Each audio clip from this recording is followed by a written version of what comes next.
आउज़ बिल्लाहि मिनश शैतानिर रजीम, बिस्मिल्लाहिर रहमानिर रहीम। Generalised velocity हमने पहले जो है वो कंस्ट्रेंट्स की डेफिनेशन पढ़ी थी, उसके बाद जनरलाइज कोऑर्डिनेट्स और डिग्री ऑफ फ्रीडम की डेफिनेशंस पढ़ी हैं।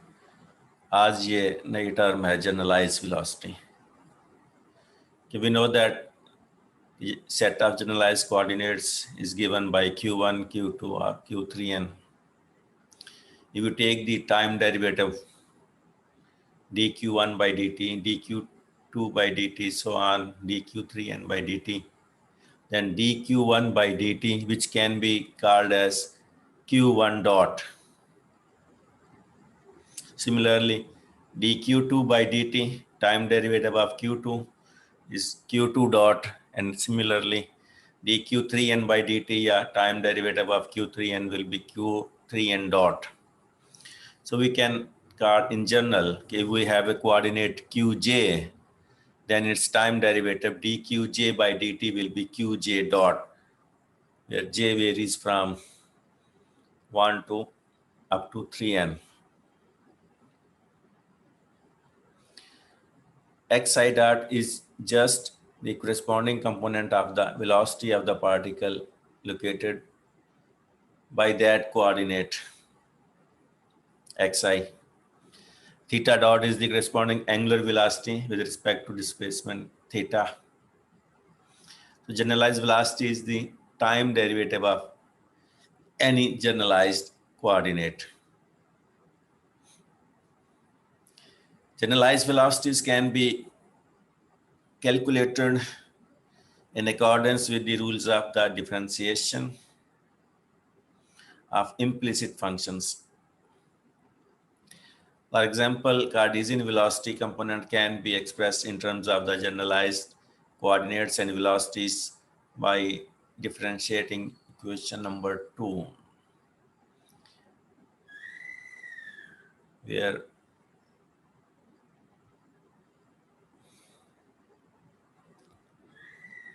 x1 is a function of q1, q2, q3 and t. तो हम जब इसका टाइम डेरिवेटिव लेंगे तो ये x1 का बारी बारी हर एक पहले q1 के लिहाज से हम डेरिवेटिव लेंगे, फिर q2 के लिहाज से, q3 के लिहाज से, सो ऑन, इस तरह से q3n, और फाइनली टाइम के लिहाज से इसका डेरिवेटिव आएगा। इसको फिर हम इस तरह से लिख सकते हैं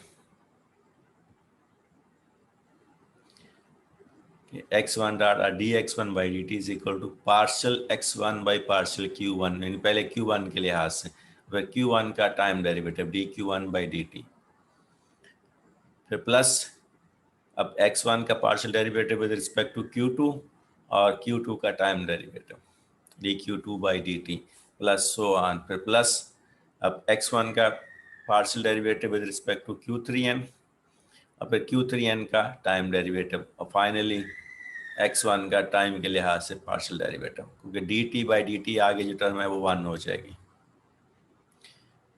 अब यहाँ से लेके यहाँ तक इनको समेशन की फॉर्म में लिख सकते हैं कि यानी j is equal to 1 to 3n partial x1 by partial qj into dqj by dt। इसमें अगर हम j को 1 रखें तो हमारे पास ये फर्स्ट टर्म बनती है, partial x1 by partial q1 dq1 by dt। इस तरह से अगर j को हम वैल्यू 2 दें तो partial x1 by partial q2 into dq2 by dt ये टर्म बनेगी। और इस तरह से अगर हम ये q3n की j को 3n दें तो ये partial x1 by partial q3n dq3n by dt, यानी इस समेशन की बेस पे हम ये इस q1 से लेके q3n तक ये तमाम टर्म जनरेट कर सकते हैं समेशन में, और फिर प्लस आखिरी term partial x1 by partial t।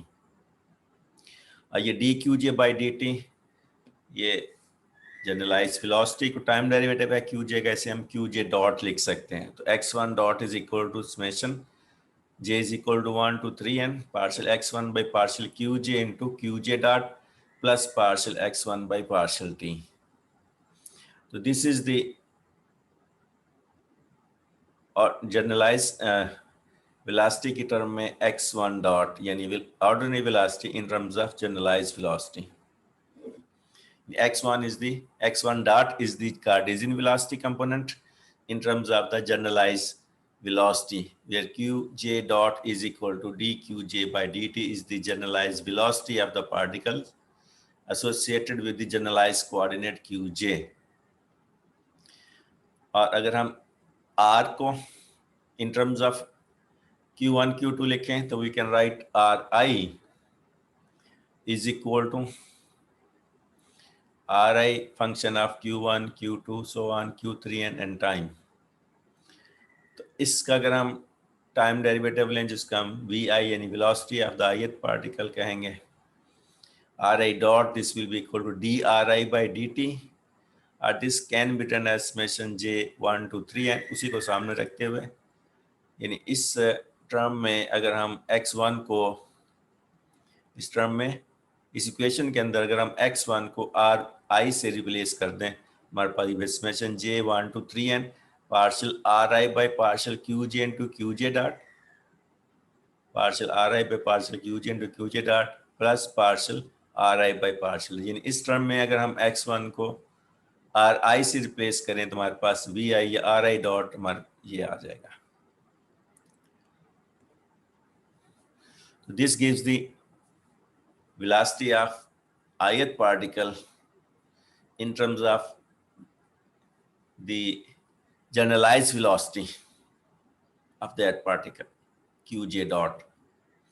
या आप देख रहे हैं कि qj डॉट के साथ टर्म मल्टीप्लाई हो रही है, फिर प्लस एक टर्म हो रही है पार्शियल आर आई पे पार्शियल टी, और उधर हमारे पास वी आई यानी वी आई और qj डॉट दो डिफरेंट टर्म्स हैं, जनरलाइज्ड वेलोसिटी और ऑर्डिनरी वेलोसिटी या नॉर्मल वेलोसिटी जो है वो या वेलोसिटी इन कार्टेशियन कोऑर्डिनेट्स वो सेम नहीं है, डिफरेंट है. इस तरह से अगले टर्म है generalised force. Consider a system of particles in which we do not need to assume that the particles interact in pairs. We only assume that the internal forces are such that they would do no network if every particle in the system should be displaced by the same distance delta ri from its position of any particular instant. कि अगर system of particles हैं, particle अपन में हम कह रहे हैं कि वो इंटरेक्ट नहीं कर रहे हैं और जो इंटरनल फोर्सेस हैं उनकी वजह से कोई नेटवर्क नहीं होगा अगर पार्टिकल जो है वो डिस्प्लेस होते हैं through a displacement delta R I. An imagined motion of all the particle in the system is called virtual displacement. या हम इमेजिन कर रहे हैं कि पार्टिकल जो है वो उन्होंने मूव किया है अपनी एक्चुअल पोजीशन से at any particular instant of time. Virtual displacement या imaginary displacement की जब हम बात करते हैं तो it should have the following three properties. First property is the displacements should be infinitesimal, in a very, very short distance.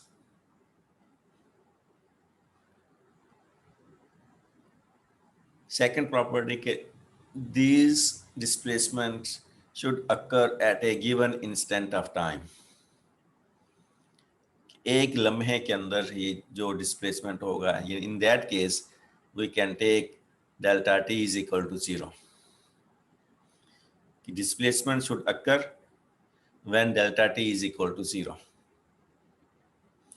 And third, this displacement should be carried out in a way which is consistent with the constraints, which do not violate any constraint which is imposed on the system. In 18 properties, the displacement should be infinitesimal, yani very small. Secondly, displacement should occur in an instant of time in for which delta t must be equal to 0. Delta t must be equal to 0. And the displacement should not violate any constraint which is imposed on the system. We normally denote by delta R. Virtual displacement will not necessarily correspond to any actual displacement, dr. And delta R is the virtual displacement and dr is the real or actual displacement occurring in time dt, during which the forces and constraints may be changing. तो जैसे हमने पीछे बात की थी कि velocity different है generalise velocity QJ dot से, इसी तरह से जो है डेल्टा आर जो वर्चुअल डिस्प्लेसमेंट है ये भी ज़रूरी नहीं है कि वो सेम हो डी आर के, हालांकि दोनों के दोनों टाइम डी टी में अक्कर होंगे और फोर्सेस एंड कंस्ट्रेंट्स में be changing during that time, because for virtual displacement we are taking delta t goes to 0. If a set of particle or a body is in equilibrium and supposed to undergo a displacement, the force acting on it regarded as constant during the displacement. So such displacement is called virtual displacement.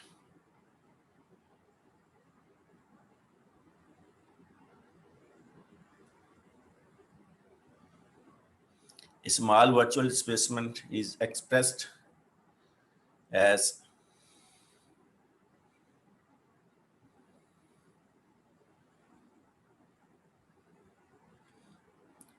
delta Ri is equal to, जैसे वो पीछे था कि Ri को हमने function लिया था Q1, Q2, Q3n और फिर टाइम का Ri is a function of Q1, Q2 अब Q3n t को हम इस फॉर्म में भी लिख सकते हैं। फाइनली ये फाइनल फॉर्म है, उससे पहले जो है जैसे यहाँ पे हमने इसको 1 by 1 यानी पहले Q1 के लिहाज से डेरिवेटिव लिया था, फिर Q2 के लिहाज से and so on.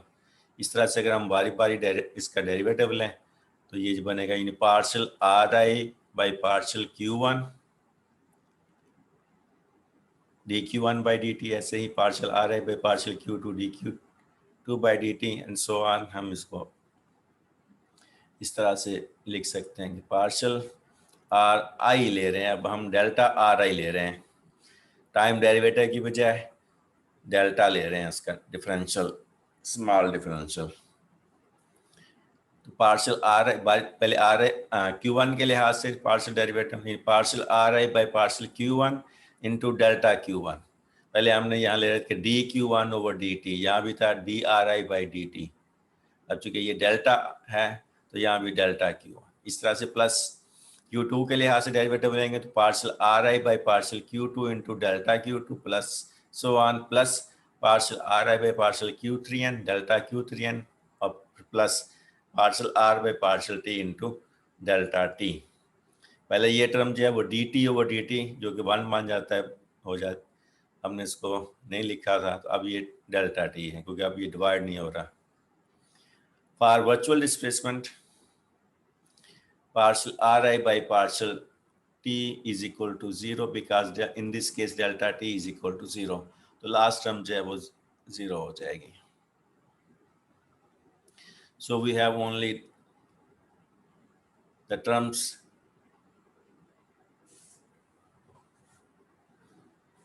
from partial Ri by partial Q1 delta Q1 plus this and plus this term। उसको कंबाइंड फॉर्म में या समेशन की फॉर्म में हम लिख सकते हैं summation j 1 to 3n partial ri by partial qj into delta qj। अब यहाँ आप j की वैल्यू 1 रखें तो ये partial ri by partial q1 delta q1 first term बन जाती है ये वाली। इस तरह से 2 रखेंगे तो partial ri by partial q2 delta q2 and so on. तो यहाँ तक तमाम टर्म्स हम समेशन में कवर कर रहे हैं। j को 3n लास्ट टर्म 3n रखेंगे तो ये partial ri by partial q 3n dot delta q3n बन जाएगा। The total work done delta W by the force Fi in covering the virtual displacement delta Ri will be delta W is equal to summation I Fi dot delta Ri force dot displacement।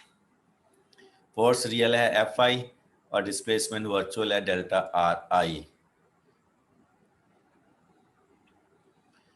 और इसी में delta Ri की ये जो ऊपर equation number 1 में value दी हुई है अगर हम ये पुट कर दें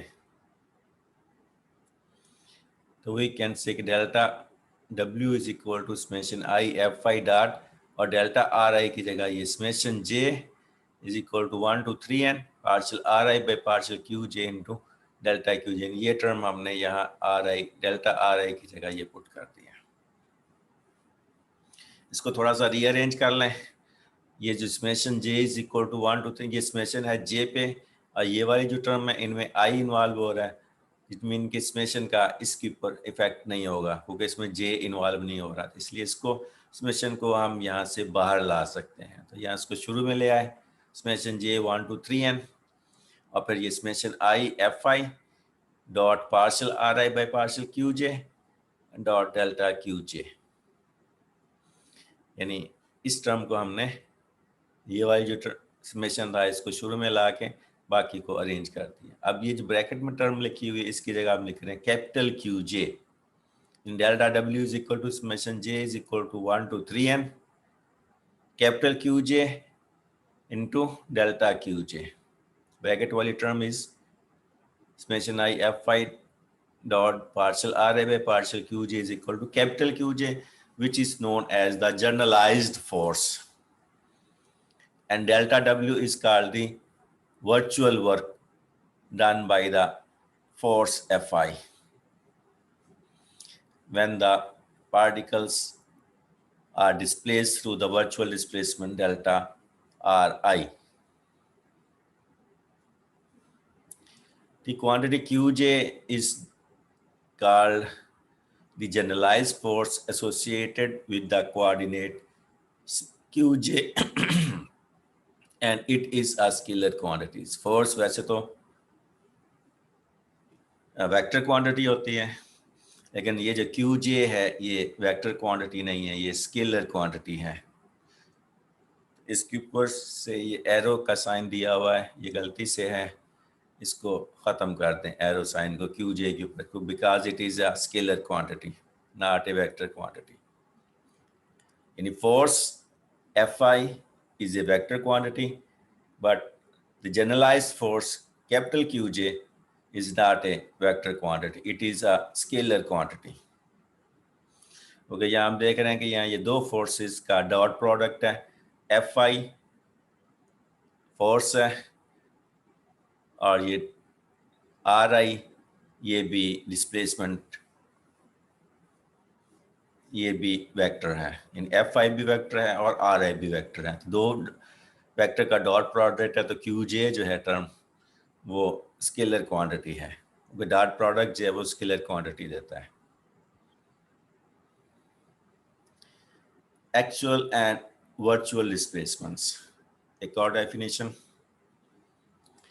Consider a particle of mass m constrained to move in contact with a rough surface which is itself in a state of motion, acted upon by a force F which is vector sum of an applied force, a frictional force and force of constraints.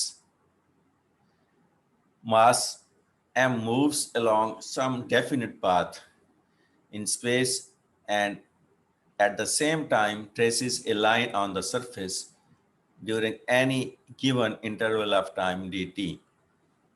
Mass M undergoes a specific displacement dr measured, say, relative to some stationary axis. Here dr is referred to be as an actual or real displacement. अगर हम एक मास लें, उसके साथ कोई हम एक page के ऊपर उस मास को रखते हैं, उसके साथ कोई पेन अटैच कर दें, आप उस मास को मूव करवाएं, तो जो मास मूव करेगा तो जो है पेपर के ऊपर एक लाइन ट्रेस होती जाएगी, जिधर जिधर को जाएगा मास लाइन ट्रेस करेगा। यानी ये वो एक मास जो है एक डिस्प्लेसमेंट जो है उसमें होगा, और उस डिस्प्लेसमेंट को हम मेजर भी कर सकते हैं, हम देख भी रहे हैं उसको, आसानी के साथ हम मेजर भी कर सकते हैं। तो ऐसा डिस्प्लेसमेंट जिसको हम अपनी आंखों से देख सकें, उसको मेजर भी कर सकें, वो रियल या एक्चुअल डिस्प्लेसमेंट कहलाता है। उसको हम डी आर से रिप्रेजेंट कर रहे हैं, डी आर।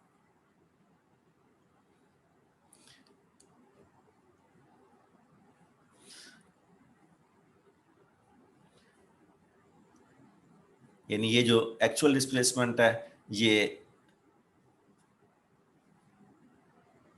ना तो फ्रिक्शनल फोर्स को वायलेट करता है और ना किसी फोर्स ऑफ कंस्ट्रेंट जो हम उस सिस्टम पे या उस मास के ऊपर इम्पोज करें उसको वायोलेट करेगा।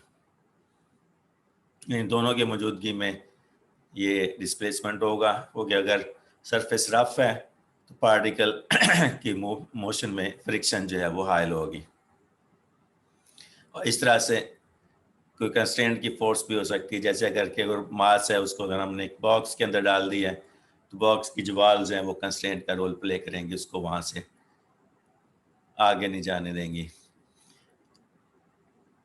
लेकिन जो डिस्प्लेसमेंट है वो हम अपनी आंखों से उसको देख सकते हैं कि पार्टिकल ने यहाँ से मूव करके यहाँ तक गया है, और उसको मेजर भी कर सकते हैं लेबोरेटरी मीनिंग से। यानी कोई लेंथ को मेजर करने के लिए कोई स्केल लेके हम उसको मेजर भी कर सकते हैं। तो ऐसा डिस्प्लेसमेंट वर्चुअल रियल डिस्प्लेसमेंट कहलाता है। वर्चुअल डिस्प्लेसमेंट की हम पहले डेफिनेशन मैंने बताई थी कि ये ऐसा डिस्प्लेसमेंट है जिसके अंदर तीन प्रॉपर्टीज को जो पे पूरा उतरता है। ये पहली प्रॉपर्टी कि ये जो है इनफिनिटेसिमल होता है, यानी वेरी वेरी स्मॉल। पे दूसरी प्रॉपर्टी थी कि it occurs at a given instant of time in for which delta t goes to zero, और ये फिर किसी भी किस्म की अगर कोई कंस्ट्रेंट मौजूद है तो उसको वो वायोलेट नहीं करता। तो real displacement due to a given force under given condition in generalised coordinate. अब इस dq1 dq2 dq1 हम r की बजाय ये इसको in terms of q1 q2 generalised coordinate यूं लिख सकते हैं। इस तरह से जो वर्चुअल डिस्प्लेसमेंट है which is an arbitrary instantaneous infinitesimal change of position of the system compatible with the conditions of constraints, so it is denoted by delta r या फिर delta q1 delta q2 delta q3 delta q3n।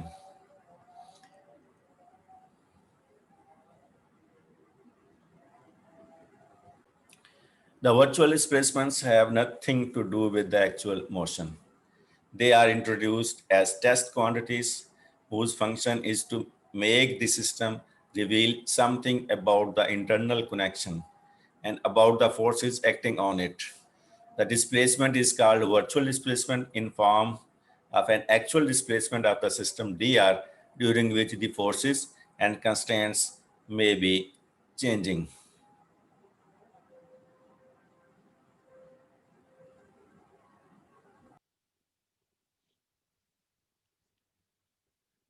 Definitions के बाद हमारा topic है principal of virtual work. If we have a system of ith particle, system of particles, and the ith particle has mass mi and position vector ri and a force Fi is acting on that particle,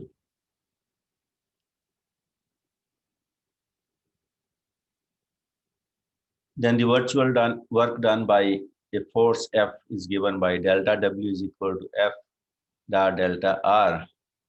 Or for ith particle, this can be written as delta W is equal to summation I Fi dot delta Ri. Okay. When we have large number of particles, I for the ith particle and Ri is the position vector for the ith particle, and delta Ri is the virtual displacement covered by the ith particle due to the force Fi. Consider our system is in equilibrium under the action of all the applied forces. It means then the net force acting on the system must be zero. So Fi is zero. In that case, the work done will become zero. F is equal to zero, then the dot product Fi dot delta Ri will also be zero. So summation I Fi dot delta Ri is equal to zero. The total force Fi acting on the ith particle can be divided into two types of forces. The one is the externally applied force FIA, A for applied force, यानी जो हम बाहर से force लगा रहे हैं FIA, and second the force of constraint FI.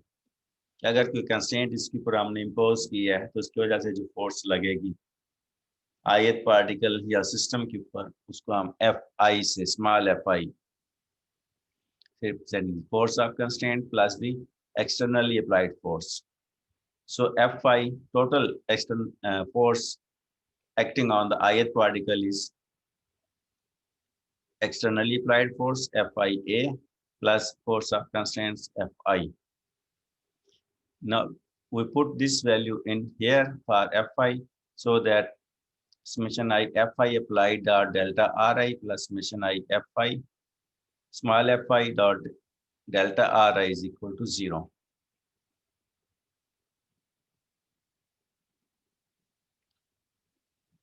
Let us consider a system for which the virtual work done by the forces of constraints is 0.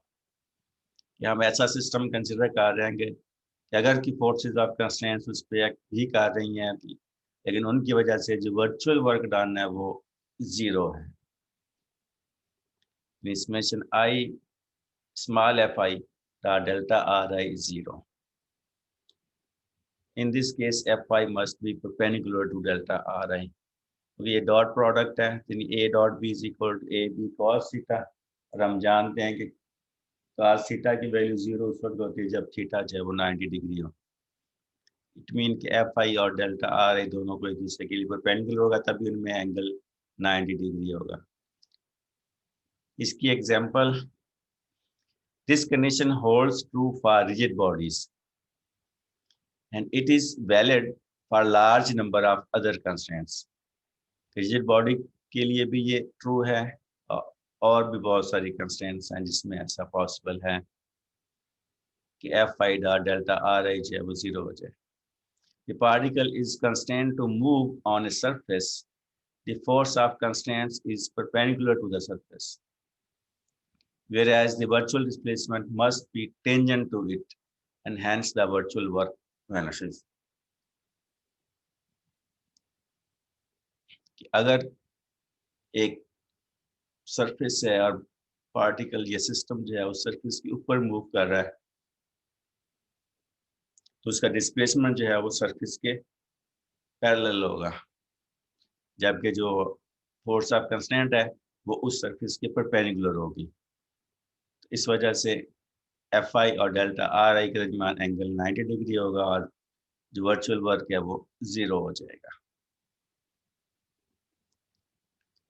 This is no longer valid if frictional forces are present. अगर friction की force होगी तो फिर ये 0 नहीं होगा.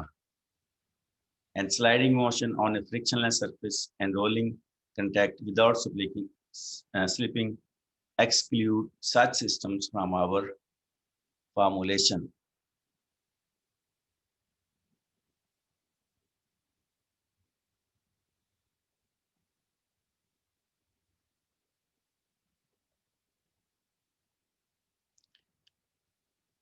अब ये वैल्यू जो है जो हमने 0 किया है इसको इक्वेशन नंबर 5 में पुट कर दें तो हमारी ये जो लेफ्ट हैंड साइड की सेकंड टर्म ये 0 हो जाएगी सिर्फ, ये फर्स्ट टर्म बचेगी summation I F I applied dot delta R I is equal to 0। हमारे पास इक्वेशन सिर्फ ये रह जाएगी summation I F I applied dot delta R I is equal to 0। This equation is called the principle of virtual work. It states that the virtual work done by the applied forces keeping a system in equilibrium must be equal to 0. Keep in mind that this principle only deals with statics. यानी जो mechanics की हमने 3 सब discipline पढ़े थे, kinematics, dynamics और statics, तो ये स्टैटिक्स पे अप्लाई होता है। यानी when bodies are at rest, system जो है वो रेस्ट में हो, मूव ना कर रहा हो। क्योंकि हम मैकेनिक्स के अंदर पढ़ते हैं कि सिस्टम जो है वो मूव कर रहा है, मोशन में है, तो ये जो है वो स्टैटिक्स पे अप्लाई होता है जिन सिस्टम जो रेस्ट में है, तो इसका फिर हमें कोई फायदा ना हुआ। तो डी लैम्बर्ट एक साइंटिस्ट था, उसने इस इक्वेशन, इस प्रिंसिपल ऑफ वर्चुअल वर्क को मॉडिफाई किया और इस तरह से उसको अरेंज किया कि इसको हम dynamics in system in motion पे भी अप्लाई कर सकते हैं। Now we have d'Alembert's principal.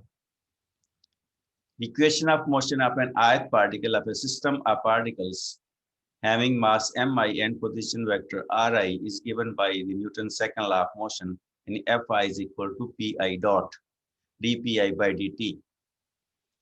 Fi is equal to dpi by dt, which can be written as is pi dot को भी left side पे ले जाएं तो Fi minus pi dot is equal to 0, null vector. This can be written as Fi plus minus pi dot is equal to 0, a null vector. Equation 8 ये बता रही है कि sum of two forces Fi and minus pi dot is 0, या दूसरे लफ्जों में कि net effect of these two forces is 0। तो हम कह सकते हैं कि अगर ये दो फोर्स एक पार्टिकल की पर एक्ट कर रही हैं Fi और माइनस pi डॉट, तो दोनों का नेट इफेक्ट 0 है, तो सिस्टम जो है वो, ये पार्टिकल जो है वो इक्विलिब्रियम में होगा। which states that the particle is in a system will be in equilibrium under a force Fi equal to the actual force plus a reverse for effective force minus pi dot। Actual force जो act कर रही है वो Fi है और उसकी एक reverse effective force है, रिवर्स इसलिए कि माइनस का साइन है, pi डॉट। इन दोनों के सम की वजह से जो है वो सिस्टम इक्विलिब्रियम में आ जाएगा। और सिस्टम इक्विलिब्रियम का मतलब हुआ कि सिस्टम अब रेस्ट में है। Now we can apply the principle of virtual work in this way. Equation 7 यानी principle of virtual work can be applied.